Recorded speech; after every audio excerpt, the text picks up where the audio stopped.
Bruno Allard, DRH de MC2 depuis un peu plus de 8 ans maintenant. Donc je vais vous présenter en quelques mots EMC2, qui est une coopérative agricole en Lorraine qui existe depuis 30 ans. La coopérative a démarré plutôt donc dans les activités céréalières et sur tout ce qui était collecte et commercialisation des céréales. Et puis petit à petit, de façon à s'adapter aussi à l'évolution du monde agricole et aux besoins de nos agriculteurs, elle s'est tournée vers le machinisme, dans lequel on a maintenant une quinzaine d'ateliers, puis vers tout ce qui est autour de la distribution grand public avec les gammes verts, et puis le développement a continué également dans notre activité avec Soplan qui s'occupe de traite, de robots de traite et de salles de traite. Et puis plus récemment, depuis plus d'une dizaine d'années maintenant, on a travaillé également pour développer l'activité autour des bovins et des ovins. Et encore plus récemment, on développe maintenant une activité autour des méthaniseurs. Moi, c'est Marine Briet, donc j'ai 29 ans. Je suis chef de silo ici sur le site d'Ozéville en Argonne. Donc on est en Meuse, dans le bassin de l'Argonne. Donc j'ai fait mon bac général et puis ensuite je me suis destinée à un BTS agricole parce que c'est un milieu qui me plaît en fait. Et puis grâce au BTS agricole, il y avait beaucoup de stages. Donc on a fait des stages en ferme, des stages en entreprise agricole.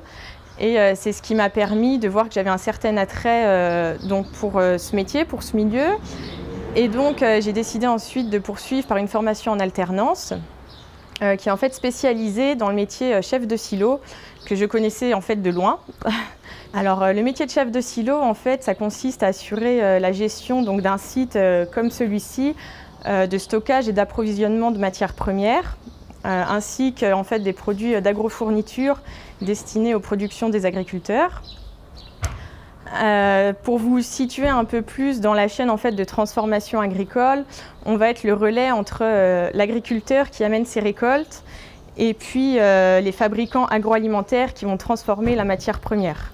Par exemple, on peut avoir des adhérents, des agriculteurs qui vont nous amener du blé qui va être destiné aux meuneries pour fabriquer de la farine alimentaire. On peut aussi recevoir des orges brassicoles donc pour les brasseurs, pour fabriquer de la bière. On peut aussi avoir du colza qui peut être transformé soit en huile alimentaire ou alors pour faire des biocarburants. On peut aussi avoir d'autres produits comme des pois, du maïs, des févroles. Et, par exemple, on peut en faire des produits pour alimentation animale. Ensuite, on s'assure du stockage, du bon stockage et de la conservation de la marchandise. On a tout ce qui est partie nettoyage donc, des silos, qu'on effectue aussi à plusieurs en équipe. Et puis on a la partie, la gestion en fait administrative. Alors ensuite, tout au long de l'année, on a aussi la gestion du magasin d'approvisionnement. Donc on fait plusieurs choses. On fait notamment la partie alimentation animale. On a une partie semences, une partie avec les produits fertilisants et les produits de santé végétale. Et puis on vend aussi tout ce qui est petit équipement, donc qui est ouverte aux agriculteurs et également aux personnes de l'extérieur, donc aux particuliers qui peuvent venir. Par exemple, voilà une benne, donc c'est un agriculteur qui a récolté sa récolte. Donc il nous l'amène, on va effectuer la pesée, on va analyser son grain et puis ensuite on va l'alloter dans la bonne cellule pour valoriser au mieux sa récolte, lui assurer en fait un bon revenu. Et donc ensuite on s'assure du stockage et puis en fait après de l'expédition vers nos clients. Donc là on est en pleine période de moisson, donc c'est là où l'activité est la plus intense en fait pendant l'année au silo. Du coup on a besoin de renforts, on travaille en équipe avec des intérimaires. Donc c'est la grosse partie en fait de notre métier en tant que chef de silo, c'est la collecte de céréales. Alors au niveau des contraintes du métier, alors déjà il faut être assez autonome puisqu'on est tout seul sur site. Donc on n'a pas des horaires fixes. Par exemple le soir on peut décaler d'une demi-heure ou d'une heure en fonction de l'activité. Alors ça c'est pour tous les jours et puis après à la moisson il faut quand même être disponible. On va avoir des journées par exemple de 10-12 heures maximum et puis à savoir qu'il faut être disponible aussi le week-end puisqu'on travaille en fonction de la météo. Donc s'il fait beau le week-end et que les conditions sont favorables à la récolte des céréales, on va venir ouvrir le silo. Alors on est tout seul sur site sauf pour la moisson où on a besoin de renfort parce que c'est une période d'activité intense. Donc on fait appel à des saisonniers mais le travail en équipe reste quand même secondaire. On est majoritairement seul sur site Et c'est pour ça que c'est aussi un métier en fait à responsabilité, puisqu'on est tenu responsable donc forcément des installations et du bon entretien du site. Le groupe s'étend sur 15 départements dans la région Hauts-de-France et puis la région Grand Est. Le cœur est essentiellement dans le Grand Est.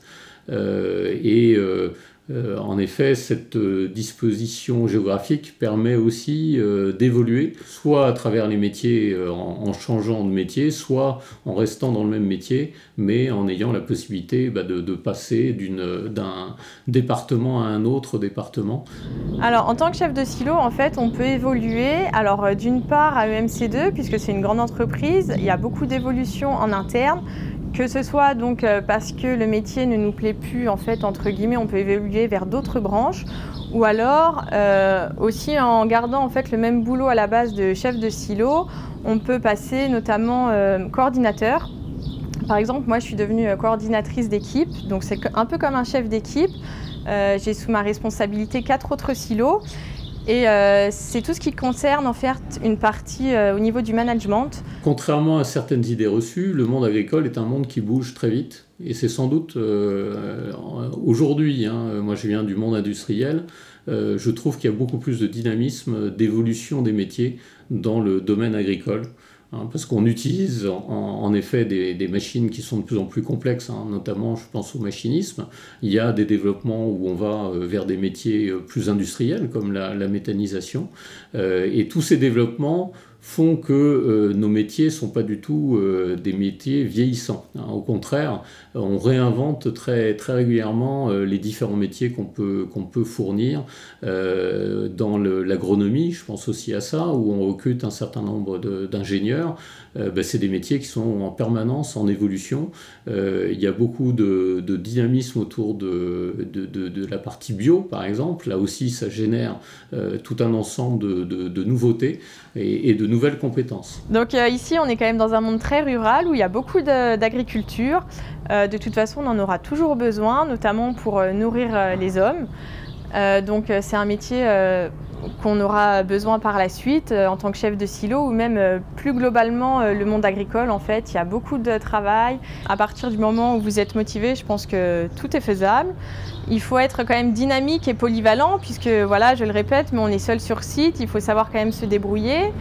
La partie relationnelle, il faut quand même avoir un certain attrait pour le côté relationnel, parce qu'on voit beaucoup de monde tout au long de l'année, et puis ça fait quand même partie de notre métier.